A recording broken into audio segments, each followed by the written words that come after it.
In the Registered Person section, you will find a list of all registered persons who have current employment at your organisation.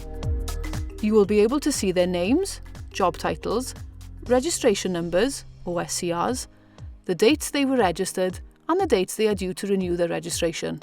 You can also see if there are any outstanding compliances relating to the registration, such as qualification requirements. If someone has left your organisation, you need to tell us. Click the arrow next to the record and select Edit. On the next page, click the arrow on the right and select End Employment to confirm that they have left your organisation. You'll need to tell us the date they left as well as the reason for leaving. Once saved and submitted on the next page, that person will not appear in your list of registered persons.